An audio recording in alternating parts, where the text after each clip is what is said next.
아멘. 오늘 새해를 맞이해서 사무엘상 두 번째 시간입니다. 지난 한 주간 동안 특별 새벽 기회들을 통해서 우리 모두가 중보 기도자가 되자 그렇게 말씀을 드렸고요. 그것이 하나님의 뜻이었습니다. 오늘 마침 또 본문도 기도에 대한 본문이기 때문에 계속해서 기도로 연결이 되니까요. 하나님께서 올 한 해 우리 벨리 주하나 교회로 하여금 기도 많이 하라고 하시는 것 같아요. 믿습니까, 여러분? 예, 우리 기도 많이 해야 되겠습니다. 우리가 기도할 때 하나님의 은혜가 임하고요. 또 기도할 때 하나님의 응답이 있고 기도할 때 하나님이 일하셔요. 그런데 여러분, 하나님께서 듣지 않으시는 기도가 있어요. 하나님께서 듣지 아니하시는 기도. 구약과 신약 성경을 읽어보면은 하나님께서 듣지 아니하시는 기도가 세 가지가 있습니다. 첫째는 마음이 없는 기도, 마음을 담지 않는 기도, 형식적인 기도. 두 번째는 속이는 기도. 하나님을 속여요. 어떻게 속입니까? 말은 하는데 행동이 뒷받침되지 않는, 말은 그럴듯하게 기도하는데요, 행동이 뒷받침되지 않는 기도. 세 번째는 자신의 유익만을 위한 기도. 이 세 가지 기도는 하나님께서 들으시지 않습니다. 마음이 없는 기도, 또 속이는 기도, 그리고 자기의 유익을 위한 기도. 여러분 적으시느라고 제 얼굴을 안 보시는데 보시면서 적으시기를 바랍니다.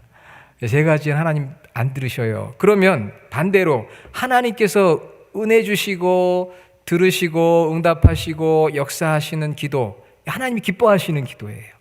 하나님이 기뻐하시는 기도는 어떤 기도일까? 오늘 본문을 통해서 하나님은 한나의 이야기를 통해 우리에게 하나님이 기뻐하시는 기도가 어떤 기도인지 알려주셔요. 그래서 우리는 이 기도를 해야 합니다. 이런 기도를 해야 돼요. 오늘 본문 여러분 말씀 노트 다 갖고 계시죠? 하나님이 기뻐하시는 기도, 어떤 기도입니까? 첫째로 하나님은 마음의 기도를 기뻐하십니다. 마음의 기도를 기뻐하세요. 여러분 말씀, 자, 우리 본문에 거기에 나와 있죠. 1장 10절 한번 보세요. 한나가 마음이 괴로워서 여호와께 기도하고 통곡하며 그랬죠. 15절 나는 마음이 슬픈 여자라. 포도주나 독주를 마신 것이 아니요 여호와 앞에 내 심정을 통한 것뿐이오니. 내 심정을 통했답니다. 내 마음이에요, 심정. 16절 나의 원통함과 격분됨이 많기 때문이니이다. 그래서 하나님께서 기뻐 받으시는 기도는 마음의 기도예요. 마음의 기도를 하나님께서 기뻐 받으시고 마음으로 기도할 때 하나님의 은혜가 임하고 또 하나님 응답하시고 하나님이 일하십니다. 여기 말씀 10절에 한나가 마음이 괴로워 여호와께 기도하고 통곡했다 그랬습니다. 기도하고 통곡했다. 그리고 15절 심정을 통했다. 이것은 여러분이 예전에 우물에서 물을 길어 보신 분 아실 거예요. 물을 길어서 집에 가지고 와서 물을 쏟아 놓습니다. 물을 다 쏟아 놓고 또 가서 물을 길어 와서 또 물을 쏟아 놓는 것처럼 물을 쏟아 놓는 걸 말해요. 내 마음의 모든 속사정을 하나님 앞에 다 아뢰는 거예요.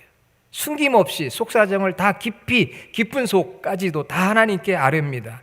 사람 앞에 아뢰일 수는 없어요. 그러나 하나님 앞에는 내 깊은 마음의 속까지도 다 쏟아 놓는 거, 완전히 쏟아 놓습니다. 답답한 마음. 그래서 시편 62편 8절에 하나님께 마음을 토하라고 했어요. 토하라. 여러분 토해 보신 적 있죠? 답답하고 속이 안 좋았는데 죄송합니다. 토해 보니까 너무 시원해요. 내 안에 있는 것이 다 나오니까 그 속사정을 아뢰는 거예요. 한나는 마음의 기도를 했어요. 한나 당시에 주전 1070년경의 기도는 어땠느냐 하면은요, 그 기도는 향을 피워야 되고 제물을 드려야 되고 영적 지도자의 지도, 디렉션을 받아야지만 기도할 수가 있어요. 내 마음대로 기도하는 게 아닙니다. 그런 굉장히 형식적이고 의식적인 기도를 드리던 때에 한나가 9절에 보니까 화목제를 다 마치고 홀로 하나님 앞에 나와 성소에서 기도하기 시작합니다.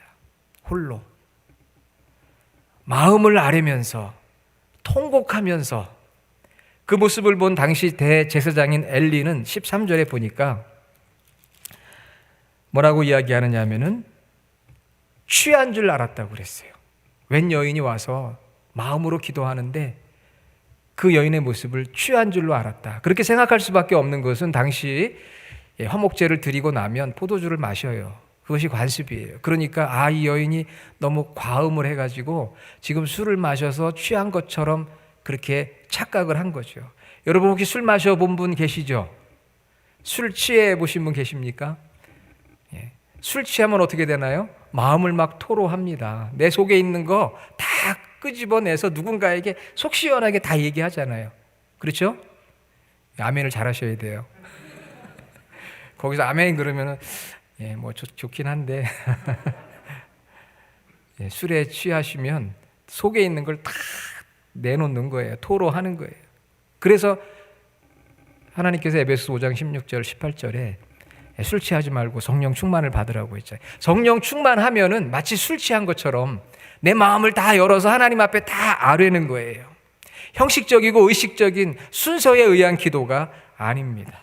오늘 기도 인도하신 선종태 장로님의 기도, 마음의 기도인 줄로 믿습니다. 마음의 기도. 아무리 식하지 않는 담대한 기도. 신앙생활 오래 하고 교회생활 오래 하는데도요, 마음의 기도를 드리지 못하는 분들이 있어요. 마음을 열지 못하고 그냥 입술로만 형식적으로 의식적으로 기도하는 분들이 있어요. 마음을 열어야 돼요. 마음을 쏟아 놓아야 돼요. 그 기도를 하나님께서 기뻐하시고 그 기도 가운데 은혜를 주시고 응답하시고 하나님이 역사하십니다. 하나님은 순수하고 정직한 마음을 원하셔요. 속마음, 어려운 점, 깊은 마음속의 생각, 모든 나의 죄악된 행위 고백하기를 원하셔요. 마음의 기도, 이 기도를 하나님이 기뻐하십니다. 그런데 이 마음의 기도에 두 가지 특징이 있어요. 하나는 눈물이 있습니다. 눈물. 오늘 말씀해 보니까 10절에 통곡했다고 그러죠. 통곡. 이 히브리 단어들을 보면 슬퍼하는 기도, 애통해하는 거. 그동안에 얼마나 애통했어요, 슬펐어요. 분인 나에게 멸시받고 고통받았잖아요. 분합니다. 남편이 위로해 줬지만 위로가 안 돼요. 그래서 하나님 앞에 나와 눈물을 흘리며 애통합니다. 눈물을 흘리며 애통하는 자에게는 위로받는 복이 있다고 예수님께서 산상수훈의 마태복음 5장 4절에 말씀하였거든요. 애통하는 자는 복이 있나니 그들이 위로를 받을 것이며. 여러분, 눈물의 기도, 그게 마음의 기도예요. 기도할 때 눈물이 나야 돼요. 그것이 겉으로 나오는 눈물일 수도 있고요, 내 마음의 눈물일 수도 있는데요. 사나이가 무슨 눈물? 아닙니다. 하나님 앞에서는 눈물을 흘릴 줄 아는 마음의 기도 드리는 성도가 되어야 합니다. 그리고 마음의 기도에는 간절함이 있어요. 12절 오래 기도했다고 했어요. 간절히. 지난주 새벽 기도 중보 그 기도에 대한 말씀 드렸을 때 엘리야가 간절히 기도했다고 그랬죠. 또 초대교회 성도들이 베드로가 풀려나기를 간절히 기도했다고 그랬어요. 간절히 기도하는 기도는 어떤 기도입니까? 간이 저리도록 기도하는 게 간절히 기도하는 건데, 그것은 내 모든 열정과 에너지를 다 소모시켜서 기도하는 것이 간절한 기도예요. 기도하고 나면은 그냥 에너지와 열정이 다 소모돼요. 그렇지만 하나님이 힘 주시는 줄로 믿습니다. 하나님 앞에 나의 모든 것들을 다 토해내고 눈물 흘리며 모든 열정과 기운을 쏟아내는 그 기도가 마음의 기도고 간절함의 기도예요. 구세군의 창설자인 윌리엄 부스는 응답받는 기도의 비밀에서 생사가 달린 것처럼 기도하라 그랬어요. 생사가 달려있는 것처럼 기도하는 기도가 마음의 기도고요, 간절한 기도예요. 이런 기도를 하나님께서 기뻐하십니다. 화려한 미사 여구가 아니어도 좋아요. 여러분, 남들처럼 기도 멋지게 해야지 아닙니다. 그건 사람에게 보이기 위한 기도일 수가 있어요. 하나님 앞에 드려지는 기도는 내 마음의 기도여야 되는 거예요. 하나님을 신뢰하고 하나님을 사랑하고 기대하는 마음, 정말 진실된 마음, 눈물이 있고 간절함이 있는 마음의 기도, 그 마음의 기도를 하나님께서 어루만지시고 위로해 주시고 은혜를 주십니다. 우리 교회에는요, 이렇게 마음으로 눈물로 간절히 기도하는 분들이 있어요. 할렐루야. 우리 벨리 주하나 교회에 이렇게 마음으로 기도하는 성도들이 많이 계셔요. 그래서 저는 너무나 감사하고 우리 교회에 희망이 있다, 그렇게 생각합니다. 두 번째는 하나님이 기뻐하시는 기도는 어떤 기도냐? 하나님은 하나님의 나라와 뜻을 구하는 기도를 기뻐하세요. 하나님의 나라, 뜻, 밑줄 쳐 있죠. 나라와 뜻을 구하는 기도.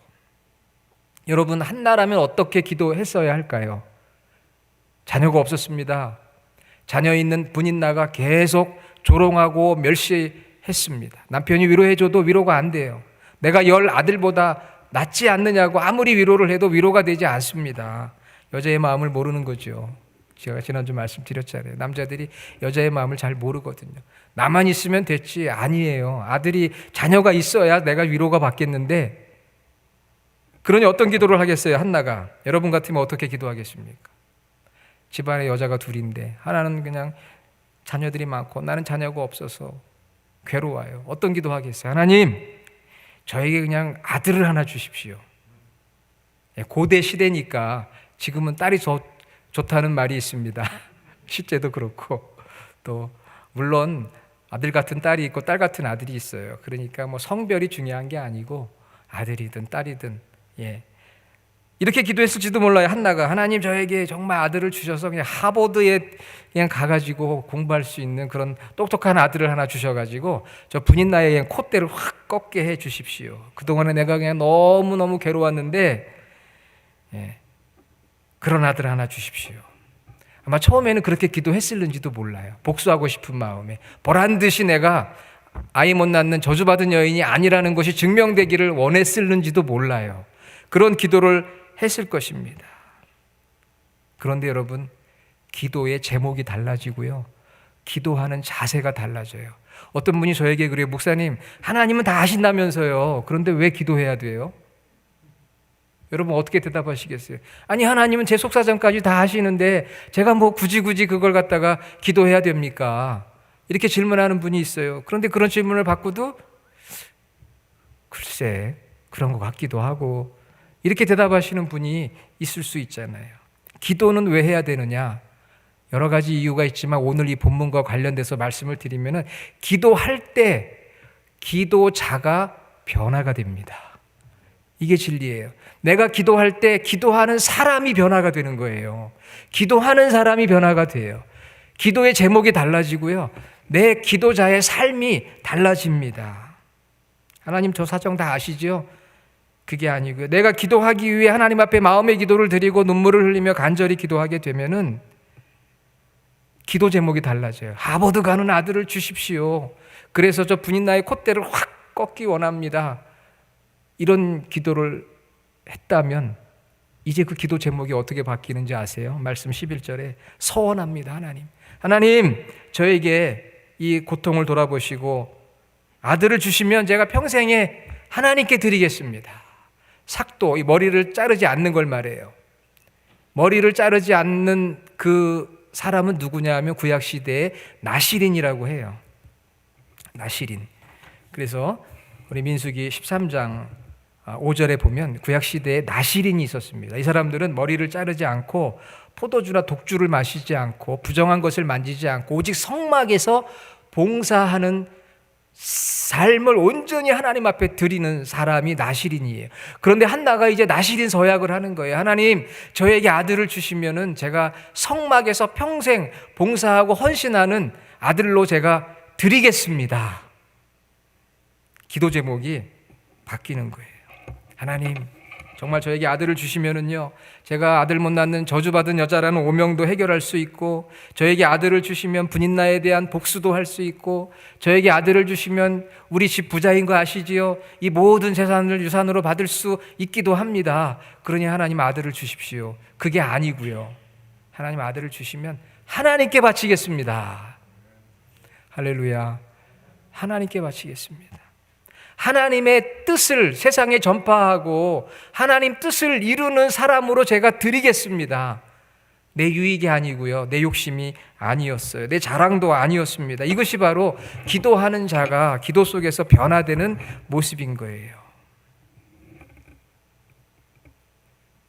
성서학자들은 그렇게 이야기합니다. 당시에 제사장 엘리 대제사장의 두 아들 홈니와 비느하스가 있었는데, 제가 지난주에 말씀드렸죠.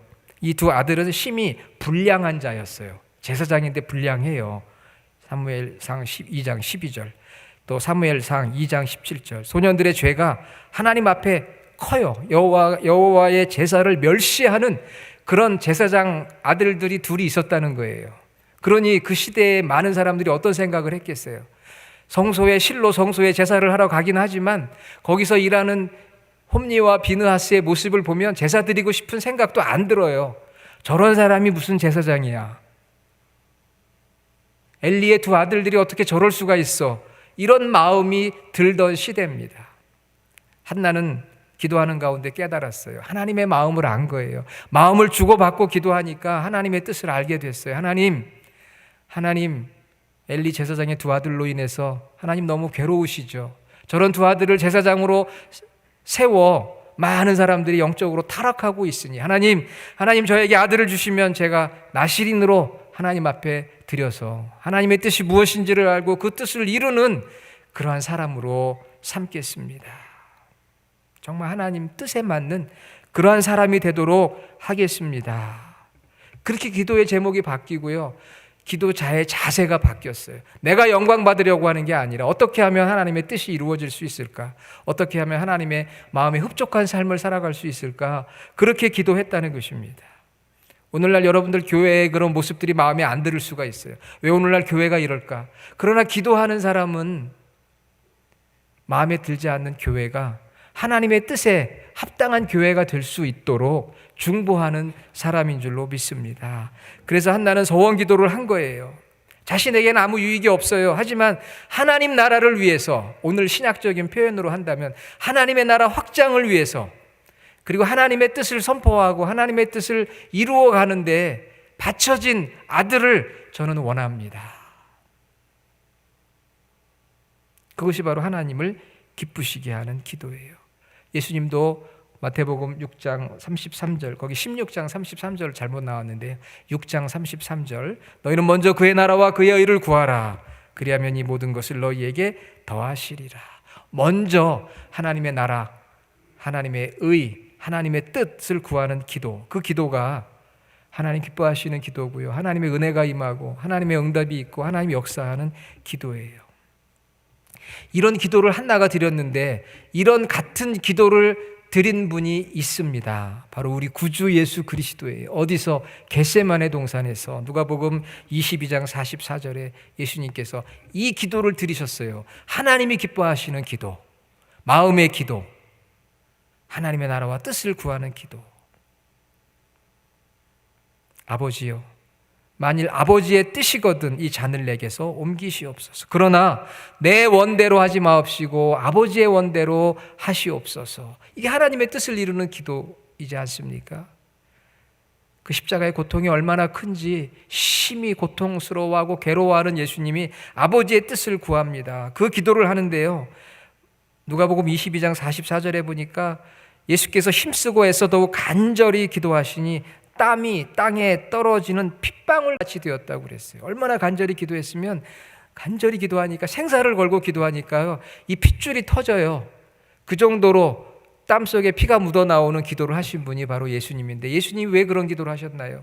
인류 구원을 위해서 내 마음을 다 드리고, 그리고 내 기도가 하나님의 뜻을 이루는 기도가 되길 원했기 때문에 그렇게 기도했고, 하나님은 그 기도를 기뻐 받으시고 은혜를 주시고 응답하시고 예수 그리스도의 십자가를 통해 우리를 구원해 주셨습니다. 하나님 기뻐하시는 기도는 하나님의 나라와 하나님의 뜻을 구하는 기도예요. 여러분, 만일 한나가 아무 문제 없이 일찍 아들을 여러 명 낳았다고 생각해 보세요. 그들은 아마도 평범한 아들이 되었을 것입니다. 그러나 그 가정에 문제가 있었다고 그랬지요. 그 세상이 타락했다고 그랬습니다. 개인적인 고통 가운데 있었다고 했습니다. 그때 하나님 앞에 나가 기도하니까, 마음을 다해 기도하고 하나님의 뜻을 구하는 기도를 하니까, 하나님의 일에 협력하는 기도를 하니 하나님의 아들을 주셨는데, 하나님 마음에 드는 아들, 하나님께서 자녀를 주셨어요. 그리고 하나님의 나라를 이루고 하나님의 뜻을, 앞으로 이제 왕을 세우는데 이 사무엘이 귀한 역할을 하게 됩니다. 여러분, 자녀를 위해 기도할 때 어떻게 기도하십니까? 하버드 대학 갈 수 있게 해주십시오. 좋아요, 그런 기도도. 그러나 하나님의 영광을 위해 쓰임받는 자녀가 되게 해달라고 먼저 기도해야 될 줄로 믿습니다. 좋은 직장, 또 내가 돈을 버는 목적도 이것이 하나님의 영광을 위해서 쓰임받는 직장, 사업이 되어야 합니다. 그것이 기도하는 자가 변화되는 거예요. 제목이 변화되고 기도자의 삶이 변화되는 거예요. 그래서 기도해야 되는 거예요. 기도하지 않으면은 그렇게 변화되기가 어려워요. 결론의 말씀을 드립니다. 하나님이 기뻐하시는 기도 드렸어요. 하나님께서 그에게 평강을 주셨어요. 여러분, 기도에 하나님이 주시는 가장 큰 은혜와 응답은 평강이에요. 평강. 하나님과 내 사이가 시온의 대로처럼 소통이 되고 나니까 평강이 와요. 그래서 여러분 말씀 18절 한번 따라해 봅시다. 가서 먹고 얼굴에 다시는 근심빛이 없더라. 예, 마스크를 쓰고 대답하시려니까 힘드시죠. 여러분, 지금 한나의 상황이 달라졌어요? 안 달라졌어요? 아직까지는 안 달라졌습니다. 여러분, 20절에 보면 이제 드디어 한나가 임신하는 얘기가 나와요. 20절에. 그러다 지금 우리가 읽었던 절수는 18절이에요. 거기서 한나에게 하나님 어떤 은혜를 주셨어요? 평강의 은혜, 샬롬, 피스의 은혜를 주신 거예요. 아직까지 상황 달라진 거 하나 없어요. 집으로 이제 기다리는 가족들과 함께 집에 들어가면 또 갈등이 시작이 됩니다. 하지만 마음의 평화가 왔어요. 격분하고 원통해하고 울며 불며 남편의 위로가 되지 않았는데 마음의 평화가 왔어요. 그것이 바로 기도의 은혜예요. 내가 기도한 어떤 구체적인 내용에 대한 하나님의 응답, 아들, 자녀라고 하는 응답 이전에 하나님이 주신 은혜, 이 평강을 우리가 놓치면 안 됩니다. 하나님은 한나에게 이 평강의 은혜를 먼저 주셨어요. 그러니까 가서 먹고, 전에는 먹기도 싫었어요. 그러나 가서 먹기 시작합니다. 얼굴에 다시는 근심빛이 없어요. 얼굴에 근심빛이 없어요. 평안이 얼굴에 나타나요. 하나님이 주신 은혜예요. 그리고 나서 하나님께서 응답하셔서 이제 그 가정에 하나님께서 생명을 허락하여 주셨어요. 하나님이 응답해 주실 확신이 있으니까 아직 보이진 않지만 믿음의 눈으로 보는 거고요. 들리진 않지만 아기 울음소리를 듣는 거예요. 믿고 구하는 자에게 주시고 또 구하는 것은 받은 줄로 믿으라는 예수님의 말씀, 마가복음 11장 24절, 그 말씀을 가지고 기도한 거예요. 사랑하는 여러분, 우리 교회 어떤 성도님이 저에게 그런 이야기를 하셔요. 목사님, 도무지 모르겠습니다. 뭘 모르시겠는데요? 그랬더니 저희 가정에 정말 오랫동안 질병으로 또 고통스러워하는 가족이 있어요. 한국에 있어요. 벌써 기도한 지가 10년이 넘었어요. 그런데 더 악화되고 차도가 없고요. 기도할 때마다 저는 정말 하나님의 일을 충분히 능력 있게 할 수 있는 분인데 왜 하나님은 치유해 주시지 않을까? 무슨 잘못도 없는데. 그런 마음에 부담이 있습니다. 그렇게 말씀을 하시더라고요. 왜 하나님 은혜를 주시고 응답을 주셔서 일어나서 하나님의 일을 감당하는 사람이 되면 얼마나 좋을까? 그것을 위해서 얼마나 마음으로 기도하고 눈물을 흘리고 정말 하나님 뜻대로 살 수 있도록 하나님 도와달라고 그렇게 기도하는데 변화가 없을까? 그래서 너무 힘들고 괴로운 시간을 보냈어요. 그러시더라고요. 그런데 여러분, 중요한 것은 바로 나와 하나님과의 관계예요. 그렇게 기도하시는 것 통해서 응답이 없었다? 아닙니다. 하나님께서 주시는 하나님과 나 사이의 관계가 평강의 관계로, 하나님과 나 사이의 관계가 시온의 대로처럼 열리는 그것이 먼저 하나님의 은혜예요. 그리고 나서 그분이 병에서 치유받고 나올 수 있다면 너무 감사하죠. 그러나 그 기도의 응답은 하나님의 주권 속에 있거든요. 하나님께서 가장 좋은 것으로 응답하셔요. 그런데 그 가장 좋은 것은 우리의 지혜의 한계를 뛰어넘습니다. 우리가 생각할 때는 힘들고 어려운 일이에요. 우리는 질병이나 죽음을 나쁘다고 생각합니다. 그러나 그렇지 않아요. 질병과 죽음도 하나님께로 나아가는 길이고요. 질병과 죽음을 통해서도 우리 주님이 존귀 여김을 받으셔요. 왜 예수님이 십자가에 죽으셨겠어요? 33살의 나이에. 하나님의 주권이 있습니다. 우리가 생각하는 것하고는 달라요. 그렇기 때문에 우리는 기도하고 하나님과 나 사이의 기도를 통해 평강의 관계가 연결이 되어지고, 그리고 기도한 그대로 하나님이 이루어 주시면 정말 너무 감사하지만, 혹 그렇지 않다고 하더라도 하나님 나에게 가장 좋은 것을 주신다는 믿음의 확신을 우리는 잃지 말아야 할 줄로 믿습니다. 그래서 오늘 말씀 노트에 보면 빌립보서 4장 6절로 7절 아무것도 염려하지 말고 다만 모든 일에 기도와 간구로 너희 구할 것을 감사함으로 하나님께 아뢰라. 그리하면 모든 지각에 뛰어난 하나님의 평강이 그리스도 예수 안에서 너희 마음과 생각을 지키시리라. 여호와의 말씀이니라. 너희를 향한 나의 생각을 내가 아나니 평안이요 재앙이 아니니라. 너희에게 미래와 희망을 주는 것이니라. 예레미야 29장 11절 말씀입니다. 여러분, 기도하면 우리가 변화가 돼요. 하나님과 나 사이가 평강의 관계로 회복이 돼요. 우리가 기도하면 그런 하나님의 은혜가 임하고요, 하나님의 응답이 주어지는데, 그 응답이라고 하는 것은 내가 원하는 대로의 응답일 수도 있지만 하나님은 더 좋은 것을 주시기 위해서 우리가 생각하지 못하는 놀라운 일들을 행하셔요. 때로는 그것이 고통이고 질병이고 죽음일 수도 있지만 그것이 하나님 안에서 결코 나쁜 일이 아니라는 것을 우리는 생각해야 합니다. 세상 사람들은 다르게 생각할지라도 우리는 하나님께서 가장 선한 것을 우리에게 주신다는 믿음을 가지고 기도의 자리에 나와서 마음의 기도, 하나님의 나라와 뜻을 구하는 기도로 나아갈 수 있는 저희 모든 우리 성도들이 다 될 수 있기를 간절히 주님의 이름으로 축원합니다. 아멘.